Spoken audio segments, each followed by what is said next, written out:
The day my best friend married my ex-boyfriend, she had the audacity to send me a handwritten invitation. She sealed it with a pink wax stamp, the same stamp I had given her as a birthday gift 3 years earlier. And at the bottom of the card, in her perfect looping handwriting, she wrote, "I hope you'll be happy for us, Maya. You were always the bigger person." I stared at that card for a long time. Then I smiled. Because she had no idea what I was about to do. Let me take you back to the beginning, because you need to understand how deep this goes. Sarah and I met on the first day of college. We were assigned the same dorm room, two girls from completely different backgrounds thrown together by random chance. I was from a small town in Ohio. She was from a wealthy family in Connecticut. On paper, we had nothing in common. But within a week, we were inseparable. She was the kind of person who lit up every room she walked into. Confident, beautiful, the type of girl who could talk to anyone and make them feel like they were the most interesting person in the world. I was quieter, more focused on my studies, more careful about who I trusted. Looking back now, I think that combination was always a dangerous one. Sarah had charm. I had loyalty. And for a long time, I thought those two things were enough to build a lifelong friendship on. We did everything together for 4 years. We studied together, traveled together, cried together over bad grades and worse boys. When her dad had a health scare in our junior year, I drove 6 hours with her to Connecticut and sat in that hospital waiting room for 2 days straight. When I got rejected from my first job choice after graduation, she took me out, bought me dinner, and told me I was going to be more successful than anyone who had ever rejected me. I believed her. I believed everything she ever told me. That was my first mistake. I met Daniel at a work event about 2 years after graduation. I was working at a mid-sized marketing firm. He was a graphic designer who had been brought in as a freelancer for a campaign we were running. He was tall, quiet, a little awkward in social situations, exactly my type. We started talking at the food table because neither of us wanted to make small talk with the rest of the room. He made a sarcastic comment about the decorations. I laughed. He looked surprised that I laughed. That was essentially our entire love story in one moment. We dated for 3 years. 3 years is a long time. Long enough to meet each other's families. Long enough to talk about the future. Long enough to build a life around someone without even realizing that's what you're doing. And of course, Sarah met him almost immediately. I introduced them about a month into dating. We all went out for dinner, me, Daniel, Sarah, and her boyfriend at the time whose name I can barely remember now. It was a good night. Sarah was charming and funny as always. Daniel seemed a little overwhelmed by her energy, which I thought was normal. Most people were. After dinner, when Daniel and I were alone, he said, "Your friend is a lot." I laughed and said, "She grows on you." He nodded slowly and said, "Yeah, I'm sure she does." I didn't think anything of it at the time. About a year into my relationship with Daniel, things started shifting in ways I couldn't quite name. He started being on his phone more. Not obviously, not in the way that screams guilt. Just slightly more. The way someone is when they're in a conversation they find more interesting than the one in front of them. Sarah started being slightly less available. She was always busy, always had something going on. I told myself she was just building her career. She had started her own interior design business around that time and I genuinely wanted to be supportive. But there were small things. Once, I mentioned to Sarah that Daniel and I were having a rough patch, nothing serious, just the kind of friction that happens in long relationships. She asked a lot of questions. More than usual. More detailed than necessary. I remember thinking it was sweet that she cared so much. Another time, I stopped by Daniel's apartment unannounced because I had forgotten my laptop charger there. His roommate answered the door and seemed startled to see me. He said Daniel wasn't home. When I asked where he was, there was this tiny pause, less than a second, before he said he didn't know. I picked up my charger and left. I told myself I was being paranoid. Daniel broke up with me on a Tuesday evening in March. He sat me down with that particular careful stillness people have when they've rehearsed something, and he told me he had been doing a lot of thinking. He said he cared about me deeply. He said I deserved someone who was completely certain, and he wasn't certain anymore. He said he was sorry. He said all the right things in all the right order and none of it felt real. I asked him if there was someone else. He looked me in the eye and said no. I believed him because I wanted to.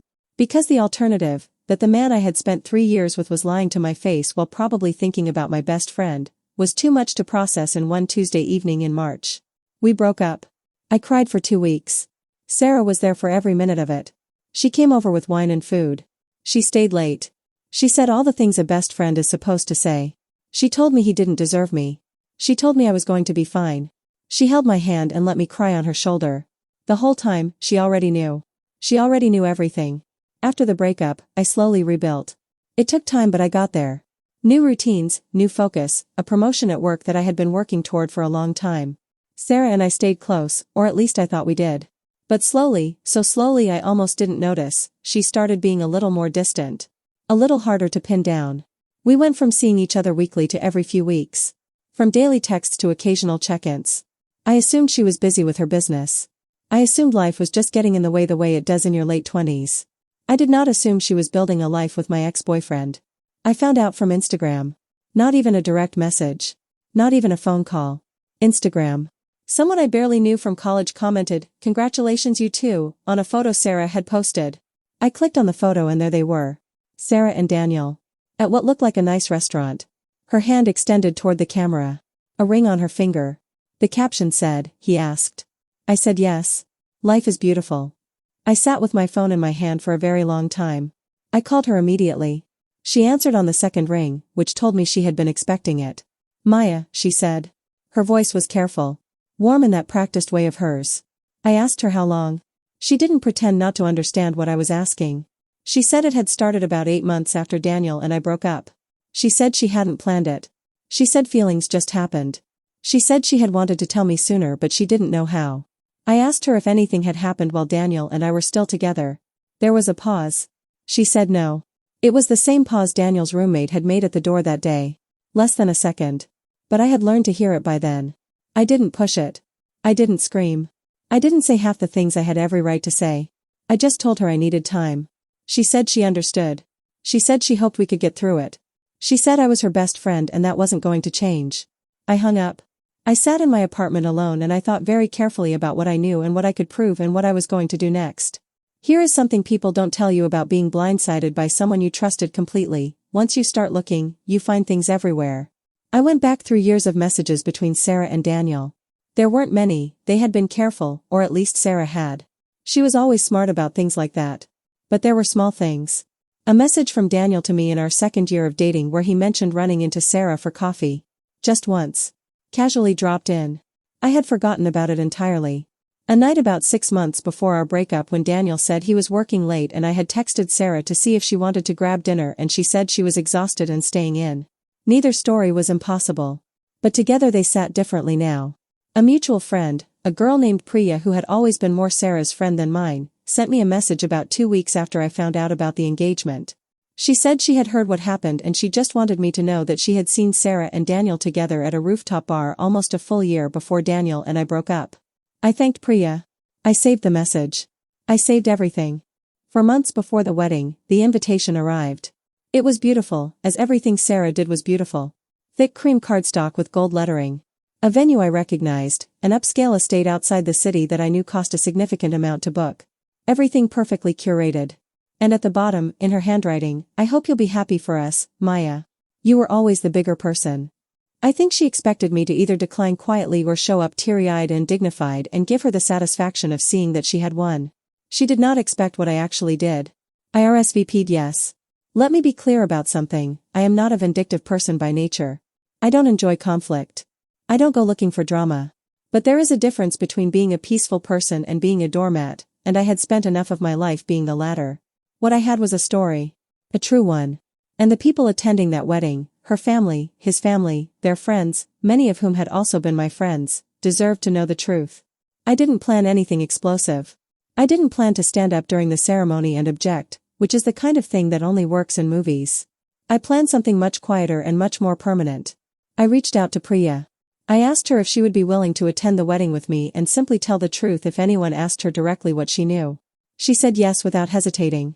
I gathered everything I had. The saved messages. The timeline. The receipts, figurative and in some cases literal. I also reached out to one other person. Daniel's older brother, Marcus.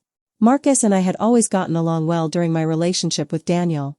He was straightforward and honest in a way Daniel clearly was not.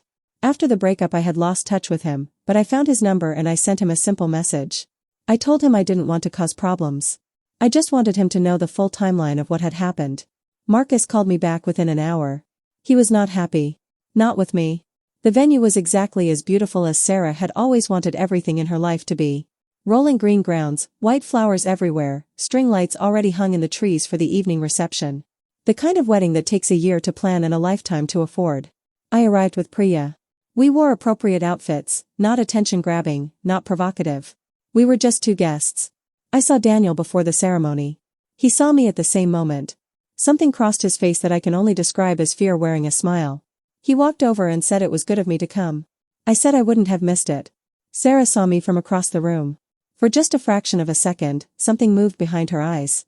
Then her smile locked back into place and she glided over and hugged me like we were still the closest friends in the world. She smelled like expensive perfume. Her dress was perfect. Her hair was perfect. She whispered in my ear, "I'm so glad you came. It means everything." I smiled and said, "I know." The ceremony itself was smooth and lovely and exactly what you would expect. Vows that had clearly been written by Sarah because every sentence landed perfectly. Daniel looked nervous in the way grooms do, but also in another way that had nothing to do with nerves about marriage. I sat through all of it quietly. Marcus was seated 3 rows ahead of me. He had come with his wife. He didn't look at me once during the ceremony, which was exactly what we had agreed on. The officiant asked if anyone had any objections. Silence. I did not stand up. That was never the plan. The reception was where everything unraveled, not because of anything dramatic I did, but because of the way truth behaves when you stop working so hard to contain it. It started with Marcus. He had clearly spent the ceremony sitting with his thoughts, and by the cocktail hour he had made a decision. He found Daniel near the bar and they stepped outside together. I don't know exactly what was said. I only know that when they came back in, Daniel's face had changed completely. Then it was Priya. Sarah's mother had always liked me. She found Priya and me near the appetizer table and said warmly that it was so good of me to come, that Sarah had been so worried I wouldn't. She asked how I was holding up. Priya, very calmly, said, "She's doing well, considering Daniel was still with her when things started between him and Sarah." Sarah's mother looked at Priya. Then at me. I said, "I didn't plan to bring this up today. But since it's been asked, yes. The timeline is not what you've been told." I was quiet. I was composed. I had no interest in screaming or making a scene. I simply answered questions honestly when they were asked. And once one person knew, really knew, it moved through that reception the way these things always do. Sarah found me about 40 minutes into the reception. The composure was gone. The perfect smile was gone. She pulled me into a side room and for the first time in all the years I had known her, she looked genuinely caught. She said I had no right to do this on her wedding day. I asked her what exactly I had done. I had come to her wedding as she had invited me to. I had answered questions honestly when people asked them. She said I had planned this. I said, "You planned this too. You just planned it longer ago than I did." She told me I was being cruel. I looked at her, really looked at her, and I said, "You sat with me for 2 weeks while I cried over him. You held my hand. You told me he didn't deserve me. And the whole time you were already involved with him. That's not love, Sarah. That's not friendship. That's a performance." She didn't have an answer for that. I picked up my bag. I told her I genuinely hoped she would be happy. I meant it, surprisingly. And then I walked out of the most beautiful wedding I had ever attended, got into my car, and drove home. The fallout lasted weeks. Sarah's mother called her out privately but firmly. Several of her friends who had also been my friends quietly distanced themselves, not dramatically, just in the way people do when they realize they were only getting one side of a story. Marcus had a serious conversation with Daniel that apparently covered a lot of ground.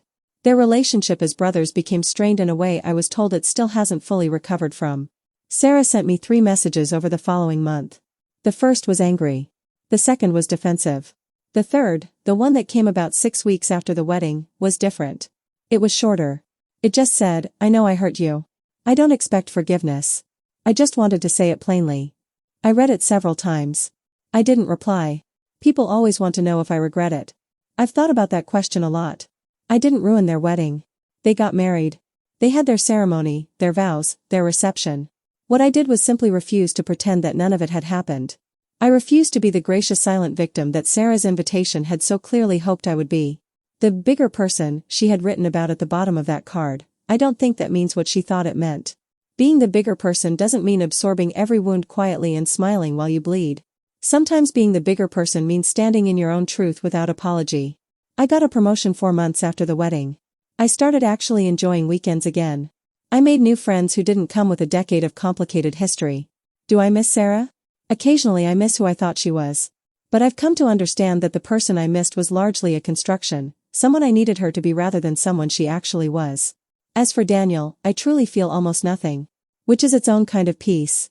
The last thing I'll say is this: if someone hands you an invitation that is designed to make you feel small, You always have a choice about how you walk through that door. I chose to walk in with my eyes open and my head up. And I would do it the same way again.